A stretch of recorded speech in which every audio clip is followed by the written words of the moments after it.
안녕하세요. 안녕하세요. 오늘은 토요명상법회 두 번째 시간입니다. 칸리명상 6주 동안 공부하기로 했는데요.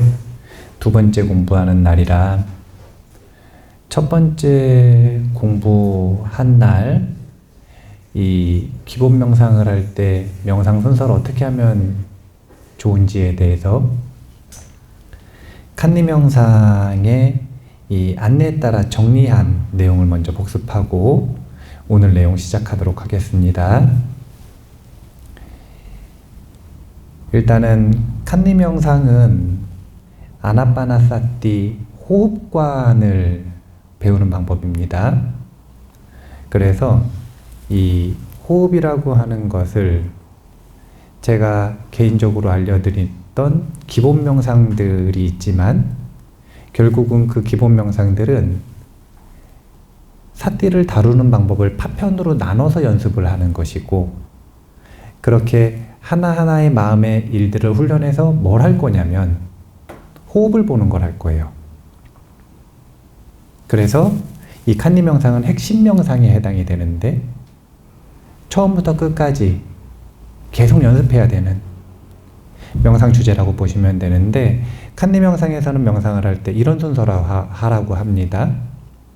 첫 번째가 발언을 먼저 하는데, 무의식에 알게 모르게 지은 자신의 악업이 있다면 먼저 참회해야죠. 그리고 자신의 몸과 마음, 삶을 부처님께 바칩니다. 그리고서 부처님께 허락을 받는 거죠. 제가 부처님 일에 독과를 얻는 유일한 길이라고 제시되는 이 아나파나사티 수행을 해도 되는지 부처님께 간청을 드린다, 이렇게 표현을 합니다. 그리고 나서 연부를 하는데 양 미간 사이에 부처님을 모셨다라고 관상이 되시는 분들은 관상을 하시고, 관상이 안 되시는 분들은 상상을 하시고, 이 열의 10호라고 하는 부처님의 공덕을 생각하는 겁니다. 그리고 나서 이 부처님을 회상하는 명상을 한다라고 이야기를 하는데, 지난번에 이걸 정리를 해드리기를, 여기다가 이 부처님을 모셔놓고 이제 수행의 목표인 칸리 명상에서는 아라한이라고 하는 독과를 얻는 게 목표니까 아라한이라고 우리 왜 원명상 할 때 했듯이 호흡 한 번에 아라한 한 번, 양비간에다가 그렇게 하고, 그리고 나서 이제 수식관을 본격적으로 시작하는 겁니다. 제가 시간을 정해드리기를 15분씩 나눠서 하시는 분들은 이 준비 명상을 5분 하시라 그랬고, 30분 이상 하시는 분들은 15분 하시라 그랬어요. 그리고 나서 이 호흡하는 것을 나머지 시간 동안 하시면 됩니다. 자, 오늘은 자해 명상하고 그 다음에 아나파나사티에 대해서 지난번에 호흡을 세는 것까지만 하시라 그랬잖아요. 오늘은 하나 더 나아가서 이제 촉감을 잡는 것에 대한 이야기까지 한번 해보도록 하겠습니다. 먼저 자해 명상을 보는 이유는요, 칸리 명상에서는 이 아나파나사티를 잘하기 위해서 4가지 준비 명상이 필요하다라고 강조를 하세요. 그 중에 하나가 지금 앞에 이야기했던 부처님에 대한 회상, 사실은 우리는 이걸 연불이라고 하죠. 이게 칸리 명상 정통에서만 그러는 게 아니라 가나선을 할 때도 화두를 잡아야 되는데 화두가 안 잡히고 잘 못하겠으면 스승이 뭐라고 하시냐면 터닦을 선을 하고 하라, 이렇게 얘기하세요. 터닦을 선이라고 하는 게 뭐냐면 가나선을 하기 위한 토대를 마련하는 것, 즉 준비 명상을 얘기하는데, 그 준비 명상의 대표적인 것 중에 하나가 바로 염불입니다. 부처님에 대한 신심을 가지고 분명한 발언을 가지고 수행을 하는 것과 그렇지 않은 건 수행의 성과에서 천지 차이다. 자해 명상도 너무 중요한 거예요. 왜 중요한지 오늘 한번 보면 좋겠는데요. 교재 66페이지인데요. 교재 있으신 분들 같이 보시고 아니신 분들은 TV 보시면 됩니다. 제가 읽을게요. 부처님의 가르침에서 메따는 사랑을 의미하는 빼마에서 파생된 말이며 사랑에는 세 종류가 있다. 1번 이성 간의 상호적인 사랑. 이제 이게 일반적으로 쓰는 사랑이라는 뜻이죠. 2번 가족 간의 상호적인 사랑. 이제 이성 간의 상호적인 사랑을 뭐라고 얘기하셨냐면은 뜨겁고 순수하지 못한 성적 욕망이다 이렇게 얘기하셨어요. 가족 간의 상호적인 사랑은 부모와 자식 간의 사랑이거나 가족과 형제 자매 간의 사랑인데 이성적인 사랑보다는 더 순수하지만 자식이나 언니나 동생 등에게 집착하는 사랑이기 때문에 가장 좋은 사랑은 아니다. 이렇게 얘기하셨어요. 자애로운 사랑이 중요한 건데 이 사랑이 진정한 사랑이며 사람들에게 향한 보편적이고 순수한 사랑이다. 이런 사랑은 상대방의 번영과 행복을 기원하면서 내가 사랑하는 사람, 내 후원자, 나의 적 또는 낯선 사람 등으로 사랑을 줄 상대를 구별하지 않는다. 그래서 조건에 얽매이지 않기 때문에 무조건적인 사랑이라고 이야기를 합니다. 자비와 사랑의 차이가 무엇인가? 부처님께서 말씀하시는 자비, 자애는 이 무조건적인 사랑, 이것에 해당이 된다 라고 생각하시면 돼요. 그래서 자애 명상을 개발한다라고 하는 건 이 무조건적인 사랑을 개발하는 명상법을 이야기하는 것이다. 자, 자애 명상의 고유 특성이 있거든요. 그 고유 특성을 분명하게 알으셔야 되는데 여기 잘 설명하더라고요. 한번 읽어보겠습니다. 어휴, 커지네요. 커지는지 몰랐어요. 자, 같이 한번 읽어보겠습니다. 자애의 본래 요인은 마음작용 중 하나이며 이것을 성냄 없음이라고 한다. 그러나 모든 성냄 없음의 마음작용이 다 자애는 아니다. 누군가 선한 행위를 할 때마다 이 성냄 없음의 마음작용이 일어난다. 그때 일어난 것이 자애는 아니다. 마음속에서 다른 사람들의 번영을 진심으로 바라면서 성냄 없는 마음작용이 마음과 함께 일어날 때만이 자애라고 말할 수 있다. 법문을 들을 때 성냄 없는 마음작용이 일어난다. 그때의 성냄 없는 마음작용도 자애가 아니다. 마음으로 다른 사람의 번영과 건강을 빌면서 그 사람을 한 대상으로 삼을 때 그때만이 자애심이 일어난다. 우리가 자주 배우지 않습니까? 수행과 수행법을 구분해야 한다. 많은 사람들이 수행법이 수행인 줄 알고 집착해요. 그런데 어떤 수행법을 통해서든 수행이 될 수도 있고 안 될 수도 있는 건데 수행이 된다라고 하는 건 무탐, 무진, 무치를 닦는 거예요. 반대로 얘기하면 탐진치가 줄어드는 거겠죠. 이게 수행이에요. 그러니까 자애명상이라고 하는 건 그 중에서도 뭘 콕 집어서 상대하는 것이냐면 진, 무진을 훈련하는 것이 자애명상입니다.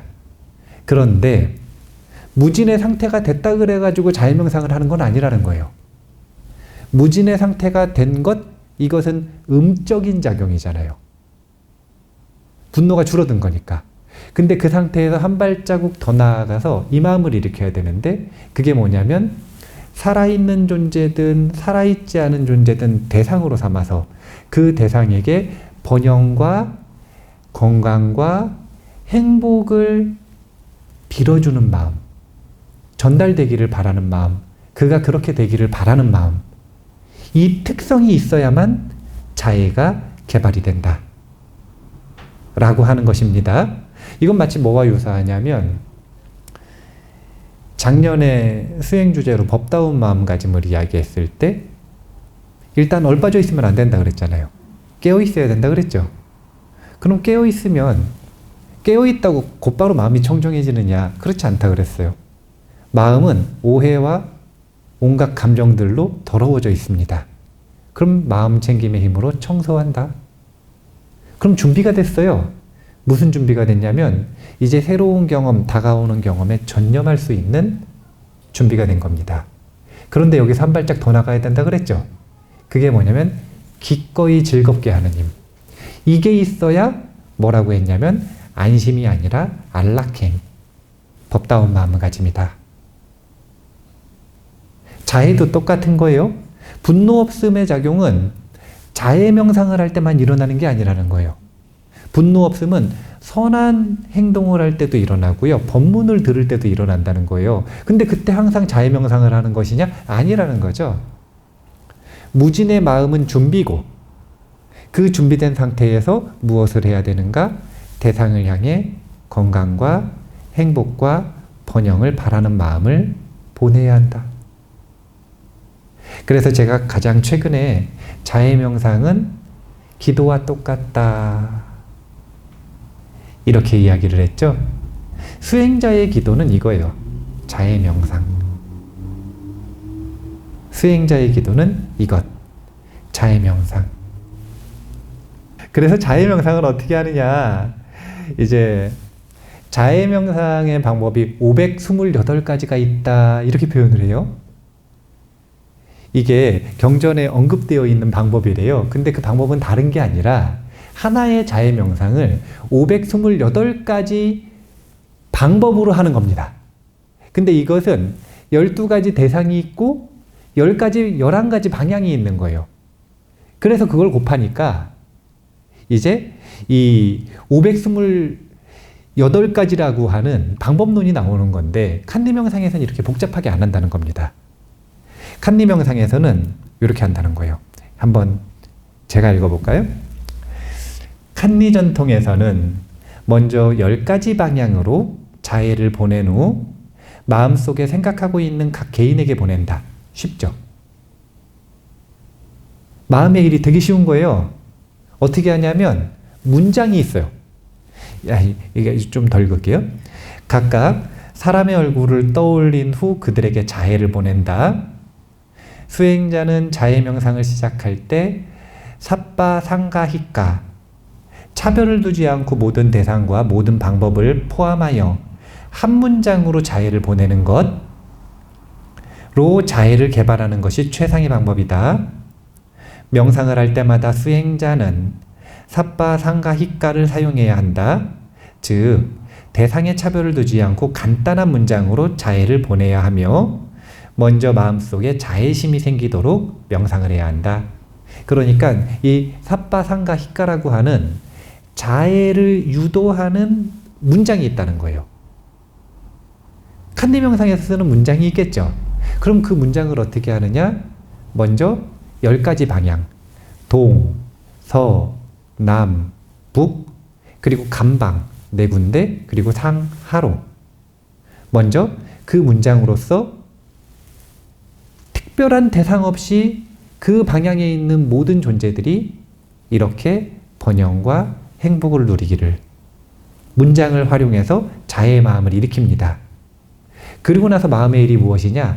가만히 앉아서 마음을 지켜보면 생각나는 사람들이 생기잖아요. 그러면 그 사람 한 사람을 대상으로 이 문장을 통해서 자애의 마음을 일으키는 겁니다.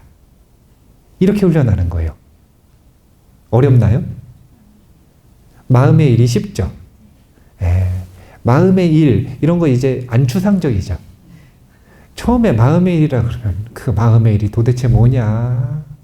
막 그러셨는데 이제 마음의 일을 우리가 분명하게 알 수 있습니다. 그래서 칸리 명상에서는 어떤 문장을 쓰는지 한번 볼게요. 몇 페이지인지 얘기해 드려야 되는구나. 77페이지입니다. 자, 함께 읽어보겠습니다. 저는 위험과 적으로부터 자유롭고 싶습니다. 그리고 건강하고 행복해지고 싶습니다. 저처럼 저의 수호신과 전 우주의 몸과 생명을 가진 모든 존재들이 위험과 적으로부터 자유롭고 건강하고 행복하기를 바랍니다. 자, 원래 우리는 이거를 한문으로 할 때는 관한다고 짧게 하잖아요. 자, 우리는 이고득락하고 싶죠. 그러면 일체중생이 이고득락하기를 바랍니다. 이런 문장이죠. 근데 그거를 이고득락 그러면은 마음이 일어나요, 안 일어나요? 안 일어나죠. 그러니까 모국어로 해야 되는 거라. 모국어로 풀었으면 저는 위험과 적으로부터 자유롭고 싶습니다. 이게 뭐냐면 안전하고 싶다는 거잖아요. 그리고 저는 건강하고 행복해지고 싶습니다. 그걸 똑같이 저의 수호신과, 여기서 말하는 수호신은 호법천신들을 얘기하는 거예요. 저의 수호신과 전 우주의 몸과 생명을 가진 모든 존재들이 내가 원하는 대로 위험과 적으로부터 자유롭고 건강하고 행복하기를 바랍니다. 이 문장을 가지고 10가지 방향으로, 그리고 나서는 순차적으로 그냥 무차별적으로 생각나는 사람, 그 대상을 향해 이 문장으로서 자애의 마음을 보내는 것. 이것이 바로 자애 명상입니다. 쉽죠? 자, 자애 명상을 어떻게 해야 되는지에 대해서 법문인데 같이 한번 읽어볼까요? 아라한을 성취한 유명한 사야도가 있었다. 그 사야도는 자애를 보내려고 하는 사람에게 말했다. 만약 누군가 너를 미워한다면 절대 화를 내서는 안 된다.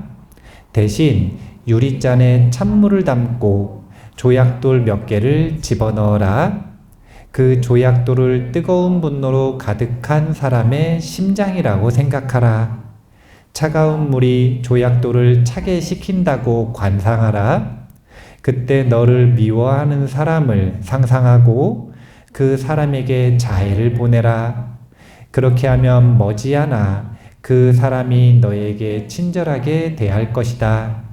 찬물이 그의 심장을 차게 식혔고 또 내가 보낸 자애심이 그에게 영향을 미친 것이다. 자애를 보내는 것은 이와 같다. 만약 누군가에게 자애를 보낸다면 그 사람은 그것을 느낄 것이며 그 사람에게 긍정적인 효과를 보여줄 것이다. 이제 자애의 마음이 일어났을 때, 자비의 마음이 일어났을 때의 특징을 교재에서는 2가지로 설명을 합니다. 하나는 자애의 마음, 자비의 마음이 일어난 그 마음 상태, 그 상태에서의 에너지를 차가운 에너지라고 표현을 합니다. 차가운 에너지. 차갑다 그러니까 뉘앙스가 좀 그렇고요. 시원한 에너지라고 표현을 합니다. 이성에 대한 욕정, 이것은 뜨거운 에너지거든요. 오래 사셨으니까 그 뜨거운 욕정을 경험해 본 적이 있잖아요. 그것과 자비심은 에너지의 성질 자체가 다르다는 거예요. 이 자애심은 시원해진답니다. 나도, 그리고 상대도. 그 열기를 식혀주는 에너지인 거죠. 그리고 2번째는 그 에너지 센터는 어디하고 연관이 있냐면 심장하고 연관이 있다는 거예요. 그래서 그 조각돌을 뜨거운 심장이라고 생각을 해서 차가운 물에 넣는 겁니다. 이런 관상들이 뭐가 유효한 거냐면 내가 관상을 못하니까 조금 더 강력하게 이미지를 쓰고 상상하는 데 있어서 도움이 되는 거예요. 두 가지 특징이 있다 그랬죠. 시원함 에너지라고 그랬고 심장 차크라하고 연관이 있다. 왜 자해 명상을 해야 되는지 여러 가지 방법으로 설명할 수 있지만 그 중에서 하나가 뭐냐면 대부분의 현대인들은 상기가 되어 있잖아요. 상기가 되어 있고 가슴은 좀 메말라 있어요. 가슴 차크라는 메말라 있고 상기가 되어 있고 하단전엔 육체에 힘이 없어서 힘이 없어요. 그냥. 그럼 어떻게 되냐면 불균형하잖아요. 그럼 어떻게 되냐면은 계속 에너지가 머리로만 올라가는 거예요. 통제 안 되게. 그러면 상기증이 오는 거거든요. 이건 아주 단순해요. 균형이 맞아지면 그러면 그냥 해결이 되고 에너지가 위로 올라가는 게 단점이 아니라 장점이 됩니다. 왜냐면 지혜를 개발하니까. 그런데 균형을 맞추려면은요, 운동도 해야 되지만 심장 차크라를 개발하는 자해 명상을 반드시 해야 되는 거예요. 그래야 이 중간에서 중심을 잡아주고 상단전과 하단전의 균형을 맞춰주는 역할을 합니다. 자해 명상을 반드시 해야 되는 거예요. 자해 명상을 반드시 해야 되는 거예요. 자해 명상의 이익을 얘기합니다. 같이 한번 읽어보겠습니다. 1. 숙면을 취한다. 2. 완전한 휴식을 취하며 평화롭게 일어난다. 3. 악몽을 꾸지 않는다. 꿈은 피와 신체 내부 바람 등의 변화에 의해 생긴다. 꿈은 전에 경험한 것을 반영한 것이며 천신이 알려준 일종의 예견이다. 꿈은 미래를 시사한다. 4. 천신이 보호해 줄 것이다. 5. 항상 공덕을 나누기 때문에 천신의 사랑을 받는다. 6. 대부분의 사람들이 좋아한다. 7. 얼굴이 항상 맑고 순수하고 평온하며 아름답다. 8. 마음이 항상 평화롭고 고요하기 때문에 쉽게 집중할 수 있다. 9. 자해를 개발하기 때문에 불이나 무기나 어떤 독극물에도 공격당하지 않는다. 10. 죽는 순간 혼수 상태에 빠지지 않는다. 11. 윗바사나 수행을 하면 도의 지혜를 얻을 것이다. 자해 개발 명상을 하면 삼매를 얻어 윗바사나로 옮긴 다음 도의 지혜를 얻을 수 있다. 만약 윗바사나 수행을 하지 않는다면 범천계에 태어날 것이다. 자해 명상의 마음의 일을 잘 기억하셔야 됩니다. 문장이 있었죠. 저는 위험과 적으로부터 자유롭고 싶습니다. 저는 건강과 행복을 바랍니다. 저와 같이 저의 수호신들과 모든 몸과 생명이 있는 존재들 역시 위험과 적으로부터 자유로워지고 건강과 행복을 누리기를 바랍니다. 이 가이드 문장이잖아요. 이 문장에 따라서 마음을 일으켜서 대상에게 보내는 겁니다. 기도해 주는 거죠. 이 자해 명상을 하셔야 돼요. 그래야 선정이 개발되고 윗바사나 수행이 쉽게 되는 겁니다. 수행하고 싶으면 이걸 해야 돼요. 칸리 명상에서는 이렇게 말하는 겁니다. 저도 물론 중요하게 생각합니다. 네. 자, 그래서 지난 시간에 호흡 보는 방법에 대해서 이야기를 했잖아요. 칸리 명상은 숫자를 1부터 8까지 센다 그랬어요. 그래서 1부터 8까지 한 쌍을 세면 손가락을 표시해 가지고 양손가락 다 써서 10쌍. 그래서 손목, 팔꿈치, 어깨, 귀, 정수리 해가지고 양옆하면 또 10쌍. 이렇게 숫자를 세면서 호흡을 한다고 했습니다. 오늘 촉감을 보는 것까지 한번 업데이트 해 보겠습니다. 자, 이 부분 제가 읽을게요.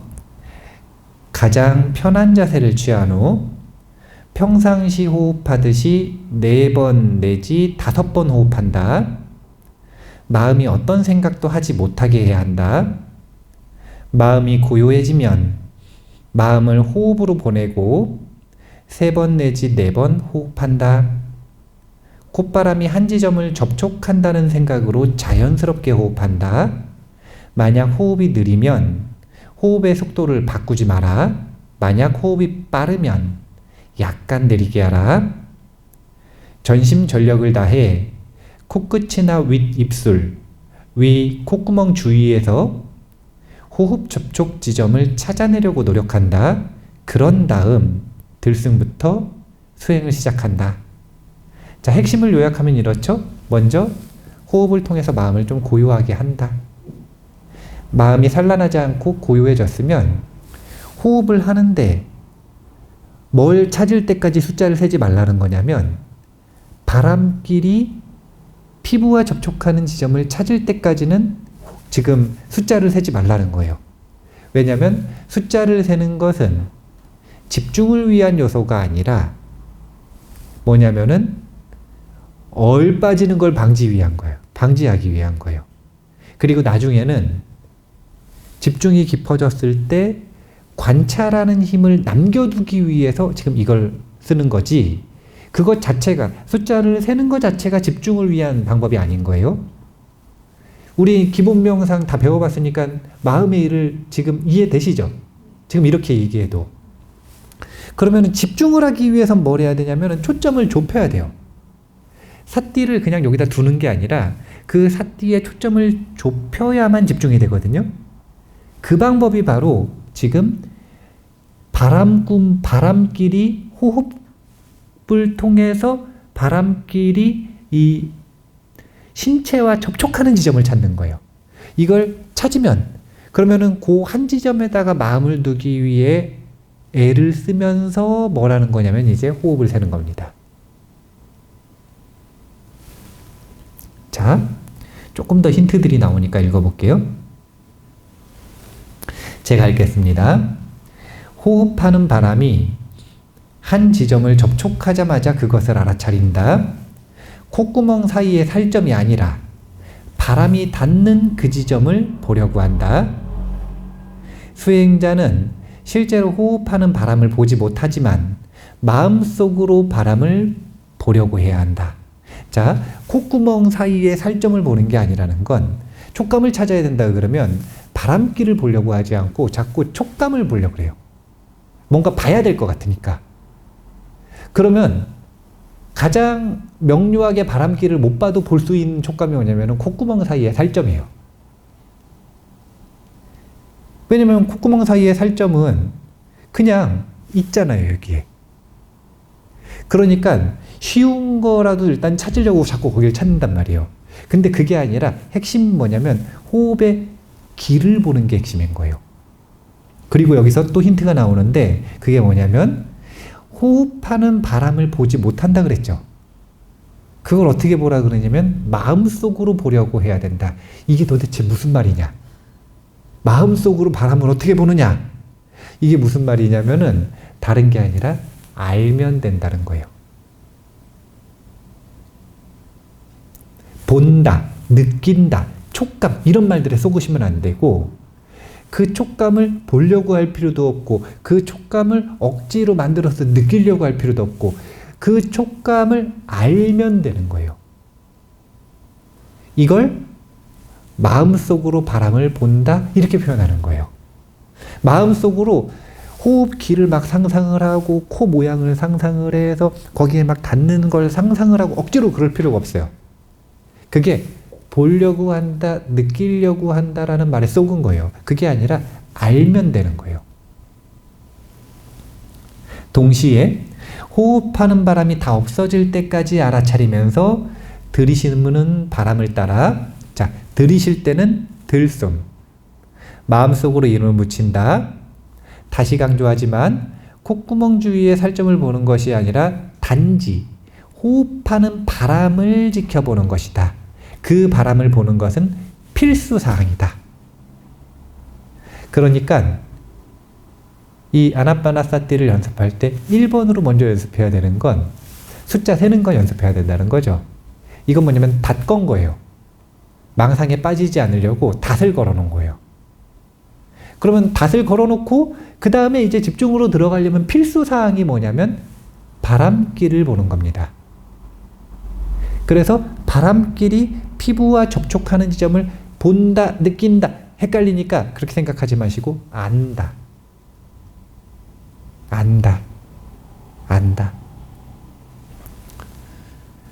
이렇게 접촉점을 잡고 이제 사띠의 초점을 이만큼에서 좁혀서 점점 그 하나의 지점에다 마음을 모으기 시작하면 뭐가 생긴다는 거냐면 리미따가 생긴다는 겁니다. 빛이 생기는 거고 한문으로는 한자 문화권에서는 광명상이 생겼다 이렇게 표현을 합니다. 그러면 그 눈앞이 밝아진 것을 가지고 이걸 전제로 그 다음 두 번째 수행, 세 번째 수행, 네 번째 수행에 호흡 수행으로 나아가는 겁니다. 그러니까 니미따가 생기기 전까지는 우리가 연습해야 되는 건 두 가지밖에 없는 거예요. 마음의 일은 두 가지예요. 하나는 숨을 들이쉴 때는 들숨, 내쉴 때 하나, 숫자 세는 것. 이거 놓치지 않고 그냥 할 수 있어야 되는 거예요. 여기에 애 전혀 안 쓰고도 할 수 있을 만큼 해야 되는 거예요. 숙달 되면 그러면 여기에 애쓰지 않고 깨어있으면 살아있으면서 내 온 마음은 어디다가 집중할 수 있는 거냐면 이제 바람길에다가 집중할 수 있는 거예요. 그래서 초점을 좁혀서 사띠의 밀도를 높이고 집중을 개발하는 연습을 할 수 있는 겁니다. 니미따는 다른 게 아니에요. 사띠의 밀도가 높아지면 그 에너지 밀도가 높아지니까 빛으로 보이는 거예요. 우리가 지금 니미따가 전혀 없을 때 여기다 마음을 둔다고 해보세요. 여기다가. 그럼 여기에 사띠가 있잖아요. 근데 빛으로 보일 만큼 에너지 밀도는 높지 않으니까 빛으로 보이지 않는 거예요. 니미따가 나중에 강해지면 일상에서도 빛으로 보여요. 그만큼 사띠의 밀도가 높아졌다는 뜻이에요. 집중으로 들어가고 싶으면 뭐가 핵심이냐면 숫자 세는 게 아니라 숫자 세는 거는 다시 말하지만 관찰의 힘을 남겨두기 위해서 한 겁니다. 초반에는 자꾸 망상으로 빠져서 망망대해로 가니까 닷을 걸어놓은 거라. 나중에는 관찰의 힘을 남겨두기 위해서 숫자를 세는 거예요. 그런데 집중을 개발하는 것은 다른 게 아니라 사띠의 초점을 좁히는 것. 그래서 칸디 명상에서는 바람길이라는 힌트가 있었고 그 바람길이 호흡의 길이 피부와 닿는 지점을 찾는 것. 거기 하나에만 마음을 두는 것. 이것을 집중 몰입의 방법론으로 제시하고 있다. 그래서 오늘 자해 명상은 평소에 연습하셔야 되는 거고 이것도 이제 기본 명상 중에 중요한 기본 명상이 되는 거예요. 근데 그거 말고 핵심 수식관을 연습하실 때 지난 시간까지는 제가 숫자만 세라고 했고 오늘부터는 이제는 바람길에 따라서 접촉 지점을 잡기 위해 노력해 보셔야 돼요. 엄청 안 돼요. 콧구멍 살점 거기에 사이만 느껴지고 얼마나 저의 보편적인 실수들을 많이 하냐면은 촉감이라 그러니까 촉감이 느껴져야 될 것 같잖아요. 그래서 호흡을 막 세게 합니다. 이제 그러면 느껴지잖아요. 호흡을 세게 내뱉으면 여기 피부가 좀 더 잘 느껴지잖아요. 아니 호흡을 느리게 하라는데 바람길에 마음을 두고 집중의 밀도가 높아지려면 호흡을 느리게 하면 사실은 촉감이 더 예민하게 느껴져요. 힌트가 바람길 그리고 그 바람길에 닿는 피부입니다. 그리고 그 촉감을 느끼려고 하지 마세요. 알면 된다. 이 정도 가지고 일주일을 한번 연습해 보시면 좋겠다. 자, 이제 여기서 보면 바람을 보는 것이 필수사항이라 그랬고 바람을 보지 않으면은 여기서 사실은 뭐 좀 소용없다 이렇게 얘기하고 있지만 그것은 삼매를 개발해 나가는 데 있어서 소용이 없는 거지. 숫자만 잘 세도 마음 안정하기, 마음의 중심을 두는 역할은 충분히 할 수 있습니다. 그래서 바람길을 못 본다 그래가지고 걱정하실 필요 없어요. 이 말씀드렸던 것처럼 그냥 신경 전혀 쓰지 않고도 마음의 중심을 두고 숫자를 셀 수 있을 정도가 되면 그 다음쯤 되면 그러면 그 다음에 바람길이 피부에 닿는 지점에 대해서 잡는 게 조금씩 더 쉬워집니다. 이런 과정을 누구나 거쳐야 되는 거예요. 이것은 그냥 너무 단순하게 기술을 연습하는 거라고 생각하시면 돼요. 우리 운동할 때 스윙 연습하고 킥 연습하고 그 다음에 몸 쓰는 연습하고 하는 것처럼 기술을 처음부터 못 하잖아요. 그것처럼 이 호흡을 보는 연습도 마음의 기술을 하나하나 연습해 나가는 것이다. 그래서 그 기술들이 조합돼서 어떤 결과물이 나오는 거냐면 여기선 칸니 명상에서는 예비 선정에 들도록 유도를 하는데 예비 선정이라고 하는 결과물이 나오는 것이고 그 결과물을 가지고 이제 독과를 보는 윗바사나를 하도록 차곡차곡 하나씩 연습을 해 나가는 것이다. 자, 시간이 벌써 다 됐네요. 사실은 넘었어요. 훨씬 넘었어요. 네. 명상을 해나가는 과정이라고 하는 건 어떻게 생각을 하셔야 되냐면 삼매에 들었다. 그리고 진리를 봤다. 윗바사나를 통해. 이거는 최종 결과물들이잖아요. 이 결과물들을 통해 우리가 수집해야 되는 마음의 기술들이 여러 가지가 있다. 이렇게 보시면 돼요. 그러니까 게임으로 보면 이 기술 클리어 했는지, 이 기술 클리어 했는지, 이 기술 클리어 했는지, 이 기술 클리어 했는지. 그래서 요 여러 가지 기술들이 화합해서 화학작용을 일으키는 게 삼매인 거예요. 그러니까 삼매라고 하는 현상도 독과를 본다라고 하는 현상도 사실은 인수분해를 해보면 조건들이 세부 조건이 하나하나 필요한 기술들이 나오는 겁니다. 지금 그 하나하나를 연습하는 게 중요한 거지 내가 삼매에 못 드는 게 중요한 게 아니라는 거예요. 내가 삼매에 못 들어요. 이 조건을 충족시키지 않으면. 그렇게 얘기하죠. 제 도반은 앉자마자 삼매에 드던데요? 그런 사람이 있어요. 이거는 금수저라, 금수저. 생이지지라고 하죠. 태어나기 전에 전생에 이미 조건을 클리어한 거예요. 그래서 앉으면 이런 건 뭐라 그러냐면 닦는다고 안 하고 회복한다 그래요. 되찾는다. 생이지지가 있는 사람들은 수행을 하면 자신이 닦았던 만큼을 금방 되찾습니다. 근데 그 사람도요, 똑같아요. 그것보다 더 나가려고 그러면 이제 그 사람도 벽에 맞닥뜨리는 거예요.